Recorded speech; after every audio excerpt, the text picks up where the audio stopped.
to another episode of Don't Believe Jack. Jack. Jack.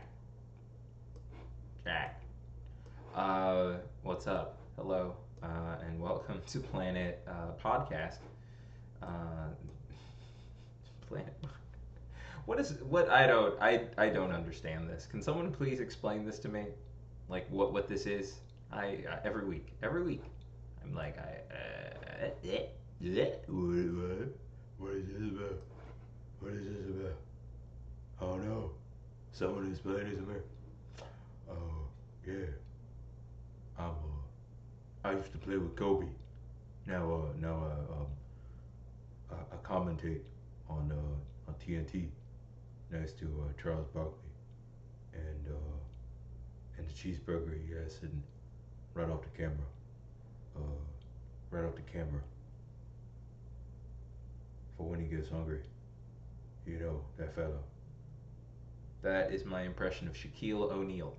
And welcome for the I think the third time on in the last minute to the show. You're here. You've arrived. I don't know where you are physically, but I know where you are mentally, and I am the controller.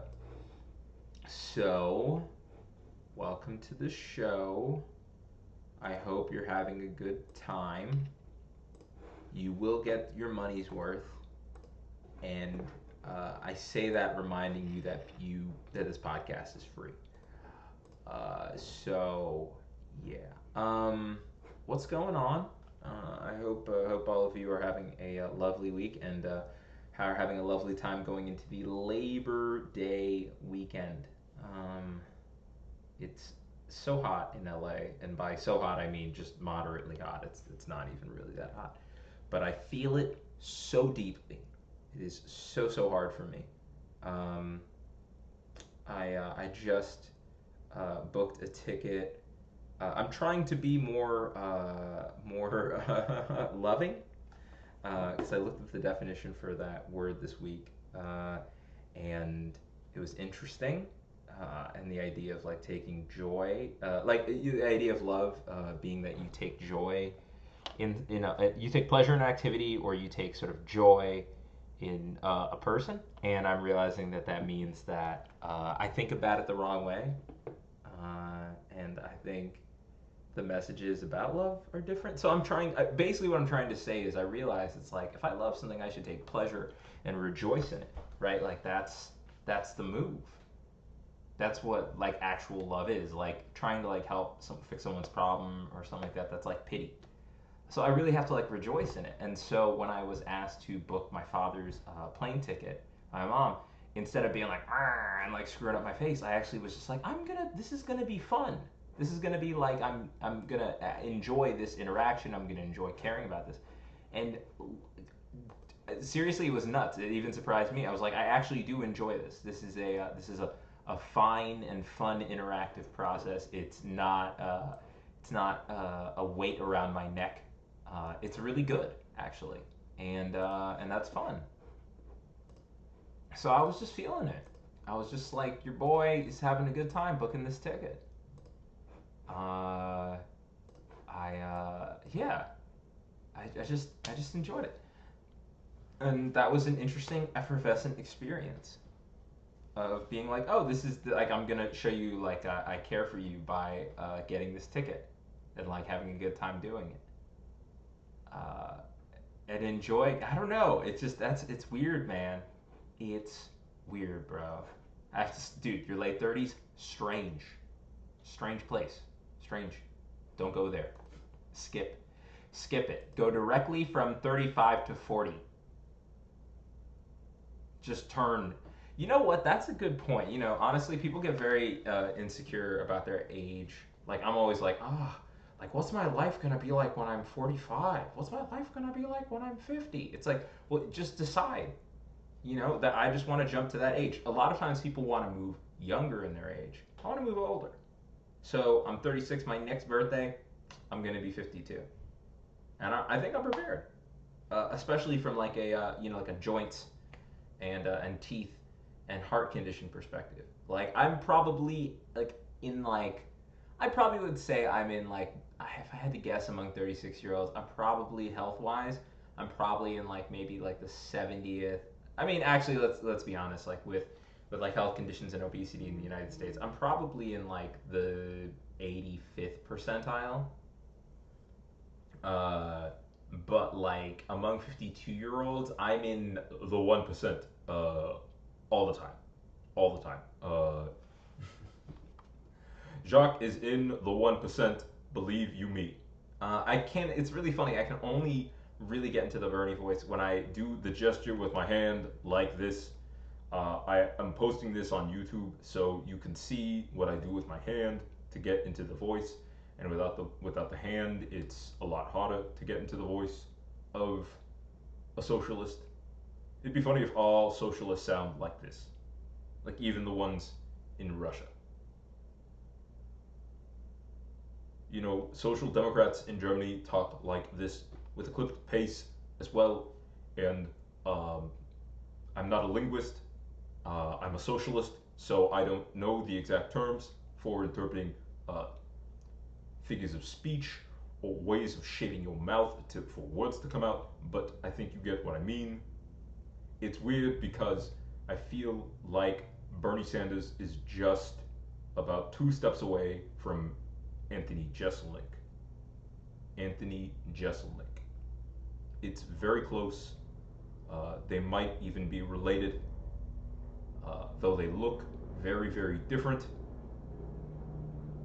Appearances can be deceiving. Genetics is the basis for relation, as well as economic respect and dignity in the public marketplace. Okay, so we're gonna stop that now. But yeah, okay. So, yeah. I don't. What was I talking about? I don't even. What was I? I was talking about something. This is probably also not going to be a long episode. I don't know what were we talking about? I was talking about, oh yeah, love, yeah, and just considerateness. It reshaped my very being, and I'm not saying that in an after school special way. It was just, I don't know, it's just different. It was different to like do something for someone you love, but like in a loving way, and not in like an annoying or like passive aggressive way. Like I was just like, oh, this is so different, and like actually, and also counterintuitively a lot easier. Like it yeah. Anyways, I'm not gonna analyze this to death because I think it might ruin the sentiment. But I think you get my point, and it is an important one. If not to you, then to me. Okay. So what else is doing? Uh, I guess I could continue updates on dates. Um, I went on these. Oh my god, I went on. This is funny. Like actually, I went. So okay, I guess I'll lead with the bad. I think like I went on this date and it was just funny because it's funny when you're on these. I don't know what it is, but like so okay so I went to an Ivy League college and that creates conflict sometimes on dates. I guess especially in this political climate.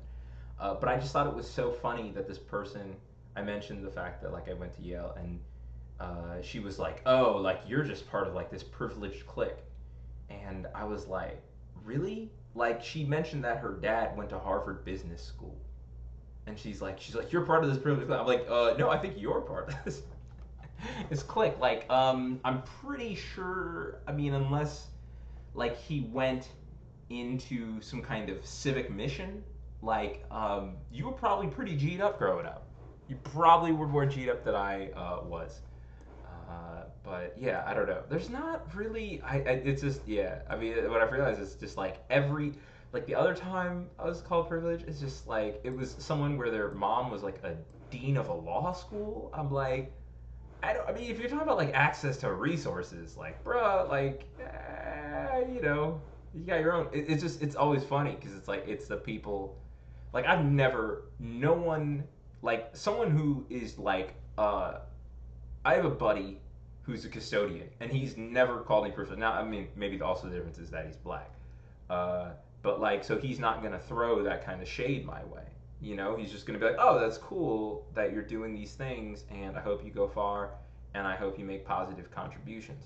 But it's weird when you interact with people who are, I don't know, like maybe, I don't know, not your ethnicity, not your gender, and then it's like, yeah, like everything you are, everything you've ever gotten or achieved is like been given to you, and that's it's all a problem. And the solution is to take it away from you and perhaps give it to me. I'm like this sounds this sounds like nationalizing national private enterprises to a public government use, which I fully endorse. I must say, and uh, no, I don't know. I'm always like, bruh, I gotta get away. I gotta get away, and then I open up kayak, and then I don't buy a ticket because I don't want to spend the money. But that's my privilege, I suppose. I cook all my meals at home. That's my privilege. That is my privilege, and I love it. But I'm also cheap. Anyways, shout out to um, anyone ordering water at a restaurant. Okay, shout out to all you guys. You're my people. You honestly, more than anyone else, that's probably my people. Like, if there was a box to check on a census, that's the one I'd hit. Um, Shout out to everyone getting water in the restaurant. Um, you can't build a hip hop song around that. I think that's conspicuous non-consumption, conspicuous deprivation. Yeah, I've never. That'd be funny if someone made a rap song about that. You never hear a rap song about responsible fiscal behavior. I think on some level, I think it's because people it just make people uncomfortable. That's true because like hip hop, right? It's even as like played in a club. If you're gonna hear some guy talk about like if someone made a hip hop song and talk about like how good their 401k was, like everyone in the club, if they really got into the spirit of the song, would be like, uh, I've gone through like half this bottle of Grey Goose, so can I get the other $300 back? Um, like they would, like if a hip hop song came on at a club and it just like reminded you, because basically a club is literally just a place where fiscal irresponsibility happens. I think that might be that's the definition I would give to it. It's a place where fiscal irresponsibility happens, and I was just that just would be bro, that would be so fun. Um, yeah. I don't know. So yeah, it's just like it's it's it's cool. It's cool. Um, but yeah, like everyone would just have to drop whatever they were doing. They'd be like, "Oh my god," I'm like, why am I wearing this suit here? My dry cleaning bill's gonna be freaking crazy. I'm sweating like an animal in here, right? Or someone's like looking at their drink and they're just like, why did I spend all this money on this cocktail? It's $20. I could make the equivalent at home for for I don't know like maybe like a dollar 250, probably $1.50, less than $2. Let's go look this up on my smartphone. Okay, I'm gonna stop taking all these pictures. Um, I'm going to use my smartphone to make better decisions. Um, I can listen to music. I have a Spotify account. I can throw a dance party at my house. They're just like they're just going. Their minds are all being blown. They're like this cocktail dress. I mean, can I really afford this? I like my gas tank is empty. Coming out to the club, I gotta make better decisions. This doesn't make any sense at all. I mean, like every drink is, you know, just a beer, right? Is probably like around 3 gallons of gas. What's going on here? What am I doing here? I paid a door fee to get in here, and this place smells, and all the bathrooms are broken. And there's a guy who wants to keep putting, like hand me a paper towel like I'm a prince. Uh, in this bathroom, but he's really just here to keep people from doing drugs and having sex in here. What am I doing here? On a Saturday night, I could be studying something. I could be, you know, I could be taking that course. I could take a distance learning course right now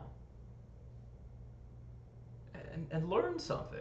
I don't know. I've wanted this promotion, and I think if I just get my accounting skills up, or my skills with the payroll system, there are some things that I still have trouble with there. Maybe I could go home and spend the next couple hours working on that. And then that song just ruins the club. I mean, admittedly, if you really think about it, I'm not joking about this. Like most hip hop songs originate, like they get road tested. There's a strip club called Magic City, and there's a really really fascinating article. I forget if it was in Esquire, and it was just basically about that. So it's like, yeah, like that's where hip hop is gauged as to its efficacy and whether people will enjoy it, and that's the environment. And then also, like if I listen to that music when I'm driving to work, like I'm in that mentality for that time period. I don't know. I mean, maybe that's like a little bit much to say, but like I don't think it's untrue. So yeah, it's just funny. I mean, obviously that's part of the appeal of those hip hop songs. That's part of the appeal of Ray Sherman. Let's be honest. Is that yeah? I mean, every time you listen to one of their songs, you're transported, whether you like it or not, to a strip club, and a nice strip club. Okay, not a bargain basement strip club. A high quality den of ill repute. It's the finest ill repute on the market. Um, and that's where Ray Sherman takes me. Um, all the time, every day. Literally, I mean, listen to the song Power Slide. The song is just about like just driving exotic cars at very high speeds and then making them slide. That song is 4 minutes about that. I love the song. I can't get enough of it. It's great to jump rope to. And I'm not talking about in the gym sense. I'm talking about like like a kid jumps rope. That's really funny. I mean, isn't that funny? That's so weird, right? That like for adults that's like exercise, but like for a kid, a jump rope is just fun. I mean, I don't know what's fun for a kid these days. I mean, I have to assume it's probably like stealing someone's identity or like defrauding someone or something. I don't know. Or like the strangest YouTube videos. Um, uh, I don't know, becoming an influencer. I think that that's probably fun for a 5 year old these days. But I was like, when I was a kid, I got like a kick out of jumping rope. Like I couldn't wait to go outside and just jump rope. Like I was just like, this is so cool. Like they just let me do this. Like I don't have to sit at a desk or nothing. I like jumping rope with the rope with that wasn't just a rope. It also had like the plastic thread on it. And I just would sit there and I just would want to jump rope. I'm like, I'm gonna get really really good at this. I'm sure this is gonna be a transferable skill. Um, and unfortunately, it wasn't. But it's just funny how excited kids are to like jump rope, shoot a basketball. Ugh, man, those were wild days. Who was I back then? Who am I now? So I don't like jumping rope. Now jumping rope for me is like a responsibility to keep myself in good health. You know, but that's definitely not how it started at all. Like I just wanted, like when I was a kid, I just was like, I want to see how many times I can jump in a row. That's the dream. If I've done 10 in a row, I've made it. I think I remember saying something like that to myself as a kid. I'm like, man, if I do 10 in a row, I'm a badass. Hashtag kid goals. Uh, yeah, man, it's funny. I don't do that anymore at all. Now I jump rope and I'm like, okay, okay, let's knock off the rust. I mean, okay, I'm lying. I actually still am like, hey, how many seconds can I keep jumping consistently? So yeah, I mean, okay, there's a part of me that still really, really deeply enjoys that. No lie, no lie. Um, yeah. Uh, I think I'm gonna leave it there. You guys have a nice day, a nice week, and I'll talk to you later. Bye.